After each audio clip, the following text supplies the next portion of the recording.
Skydance to eliminate DEI at Paramount. This is real, folks. Alan, I have the story here from Archive. Yes. This is from the Wrap. Let's see. Skydance to eliminate DEI at Paramount appoints CBS News ombudsman to review complaints of bias. The latest move comes as David Ellison looks to secure FCC regulatory approval of the $8 billion merger. Alan, if you would. Yes. Well, speaking of that $8 billion merger, as you mentioned, David Ellison has pledged to dismantle Paramount's diversity, equity, and inclusion programs and install an ombudsman to oversee fairness and impartiality, particularly in CBS News. The commitments were outlined in a new letter to the FCC as the merger enters its final regulatory phase.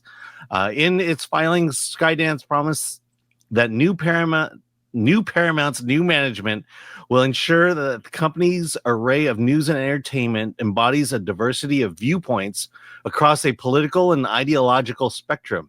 The oversight role will remain in place for at least 2 years.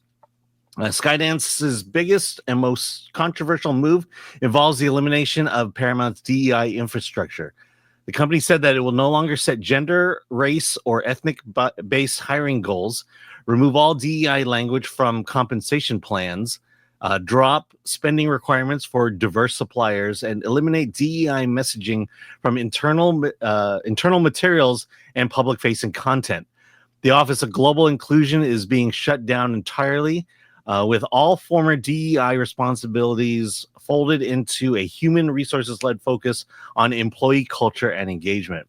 According to Skydance, the shift reflects a commitment to non-discrimination and EEOC compliant hiring practices rather than identity-focused practices.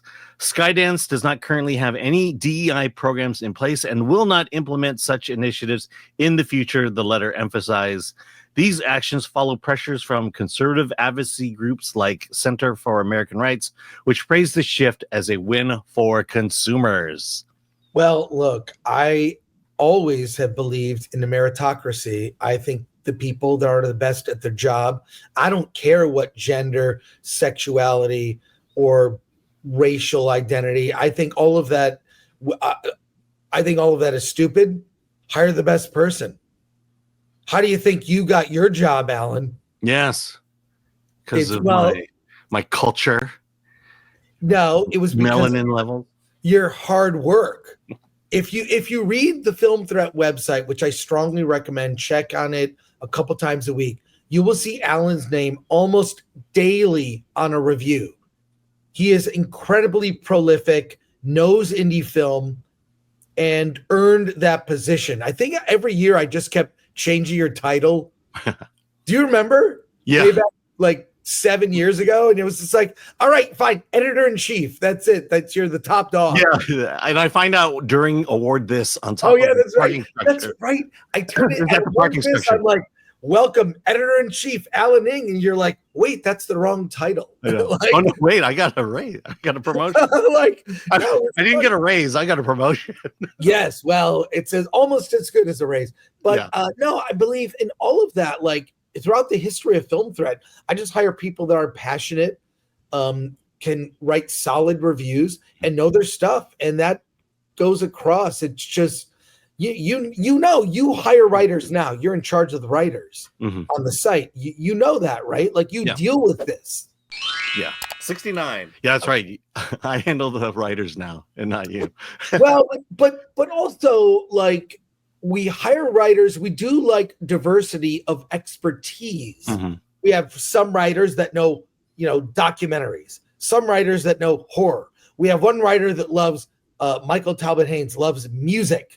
Give me the music docs. Like he's all about music and really knows music history. So you can apply expertise to reviewing. And to me, it's like, look, meritocracy just is logical. You get the best work. And I think that DEI has been a cancer at a lot of corporations. This is huge. And I don't know about the ombudsman at the news, but the news is clearly biased. Because literally Trump could come up with something this cures the sky is blue. This cures cancer in puppies, and they'd find a way to make it bad. I don't think everything Trump does is great, but I don't think everything he does is bad either. Let's get well, you know what the problem is that, I was watching Benny Johnson this morning, but ABC, CBS, NBC, they are public broadcast. They broadcast to the public for free. And as part of their license, they have to be non-biased when it comes to their coverage, especially of politics. And I think this and many others is a reaction, these lawsuits. Paramount is going to pay Trump $36 million because of the 60 Minutes report. The whole point is you're not propaganda for one side of the political party. You're just supposed to present the truth. You're supposed to be fair. You're supposed to be balanced.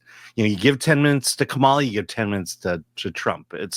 That's the way it's always been. And slowly the three big networks have been moving to become basically the propaganda piece for the Democratic Party.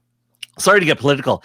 And I don't know if you heard, but today is the last day of The View as it goes on a hiatus for an unknown period of time. Oh, wow. A lot. And then in related, E! News after years is done. Yeah. I just think the thing is people are less watching legacy TV. Mm-hmm. It's almost like the format is dated. And I think YouTube has had a lot to do with it. People like the authenticity of YouTube. They like the curiousness. We ask questions. We don't tell you how to think. I'll tell you what my opinion is. Yeah. Alan will tell you, his opinion, your opinion. It's the other side, yeah.